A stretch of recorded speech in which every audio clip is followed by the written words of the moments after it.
I'm going to do a slightly different sort of review today. I'll be focusing mostly on What We See When We Read by Peter Mendelsund, but I'll also be referring to this book, Well-Read Women, which I've seen quite a bit of on BookTube. I think that these two are really interesting in reference to each other, because this is all about what we picture in our minds when we're reading about characters or places, and this is all about illustrating characters and one person's interpretation of those characters. So I'll just quickly introduce this. Peter Mendelsund is a graphic designer, and we have this picture of him here at the back. He is the Associate Art Director at Alfred A. Knopf and a recovering classical pianist. And I'm sure a lot of his designs would be quite familiar to you. I will put a few of them up here. A bit of luck. I'll just very quickly show you the design of this book as well. So it's very simple on there. You've got this lovely keyhole that is all shiny and it comes out different colours. I don't know if the camera's showing that too well. And it's got French flaps, and then behind the French flap is that, which is behind that, which I thought was quite clever. And on the other inside there is a little bug. Last week's wrap up I said that this struck me as being like an extended essay that's been put into book form and illustrated. Yeah, pages like this, pages like this. It's quite fun. There are some examples that he focuses on particularly and keeps coming back to throughout the book. One of those is Anna Karenina, and that's what I'll focus on. So he starts off by asking, you know, can anyone actually tell what she looked like from Tolstoy's description? He gives us this image here, which is a sort of like police sketch, like they do for criminals, but using Tolstoy's description. And then he has a little annotation here saying that he pictured her sort of with darker hair and more tightly curled. Then he asks if we ever sort of know about her nose, for instance, and we get this picture here of a noseless Anna Karenina. Later on in the book we even get this image of Keira Knightley. She played Anna Karenina in a film adaptation, and of course films are something that really do affect the way that we picture characters. If you had seen the film of Anna Karenina before you read the book, likelihood is that's going to be the picture that's in your head. Another interesting aspect of this is if you've got a childhood favourite and then a film gets made, for instance, The Lion, the Witch and the Wardrobe. When the film came out of this, I was really impressed by most of it, because most of the imagery fitted what I had in my head, apart from the White Witch. And I think that comes down to these darling little illustrations that are in most editions. And the White Witch is very tall and imposing and has this long black straight hair, not blonde hair and in dreadlocks. And I didn't think she was nearly scary enough, because from the books I was always really terrified of the White Witch as a child. Anyway, then back to the Mendelsund. Here we have these 6 different pictures of Anna Karenina, and Mendelsund asks, if we averaged all our Annas, would we at last see Tolstoy's Anna? I suspect not. And on that note, I will go over to the other book. And of course there is an illustration of Anna Karenina in here, who again looks very different to any of the images in the Mendelsund book.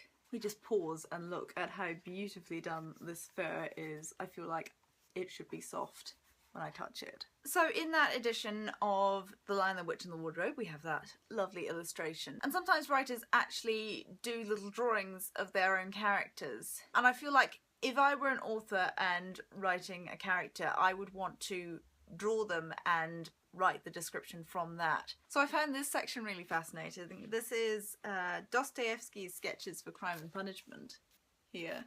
And then we have James Joyce's sketch of Leopold Bloom, which really is a caricature here. And that's not how I pictured him at all when I was reading Ulysses. So this really got me thinking about what I actually see when I read. And I'm not quite sure what I see. I certainly don't picture a complete person in the same way that you do when you're watching television or a film. But then of course you're given all the visual information. Here you're given snippets, and like Mendelssohn says, sometimes you're not really told about the nose, for instance. and you have to fill in those blanks. Some characters are more fleshed out in my mind than others. So for instance, some might look a bit like this, others like this, and some might be fully fleshed out because the author has included illustrations. I read an interview that Peter Mendelssohn did, and in that he said that if he had his way, all books would look something like this. The good old popular Penguin classics are iconic on their own. These give you very little information about the book. So from picking this up, I immediately know that it is a classic, therefore it stood the test of time and should be something that I will at least appreciate, if not enjoy. But we have no picture of anything besides a penguin, so you have a completely blank slate when you start reading this. What he says is a big no-no in cover design is something like this. The good old original Harry Potter books, where you have Harry on the front. But I know for sure that when I started reading this, this was the picture that I had of Harry before I even started the book. I've always wondered, actually, this fellow on the back, is that Dumbledore? I kind of assumed that it was, but then he doesn't look old enough to be Dumbledore. But again, that might just be because of the films, which again has skewed my image of Harry. So if you're going to show a character on the front, the trick is to show them in part, or do like this. So that's really just a fairly generic image of a boy. We don't know anything about his physical features, and I think that was a good call on the part of the book designer here. I will link those interviews that I've read of Peter Mendelssohn's in the description because they're really fascinating and shed a lot of light on his process. So back to this book here. This is by Samantha Hahn and is a very, very beautiful book. It's got this cloth binding on the spine, and this is all textured as well. And these are all beautiful watercolours of literature's favourite heroines. So I just thought I'd show you a few because it might get you thinking, as it got me thinking, about what I actually picture when I think of some of these classic heroines. So here's Jane Eyre. And the style of this one is quite different from the one of Anna Karenina.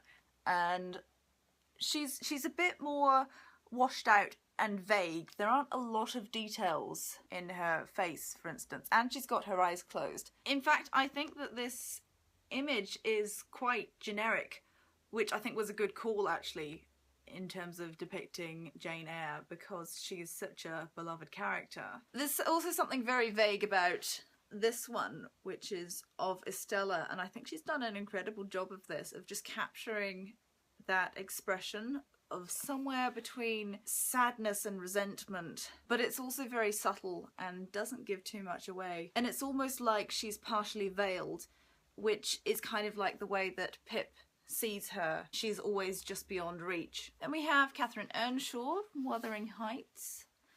And this is not at all the way that I picture Cathy. I kind of define her by her hair in my head. She's got very wild hair. The final image from this that I'll show you is Ophelia from Hamlet.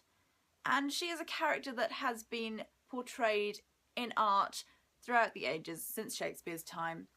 And I mean, here I think you can really see that pre-Raphaelite influence.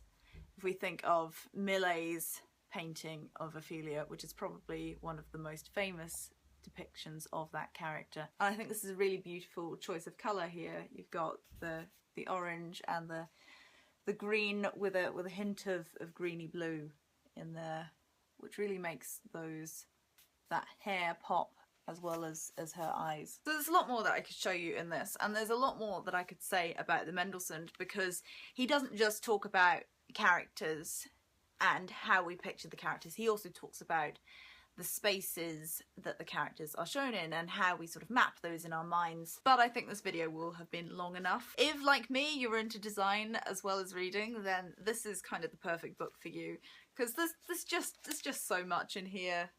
Maps and diagrams and images, and it's all so cleverly done. My only disappointment with this was that it didn't go into more depth, and I think because of the format of this with all the pictorial elements, there wasn't really space to do that. But I really hope that Peter Mendelsund will publish more works like this, because it's something that's really, really fascinating, and it's made me want to learn a lot more about this process of picturing while reading.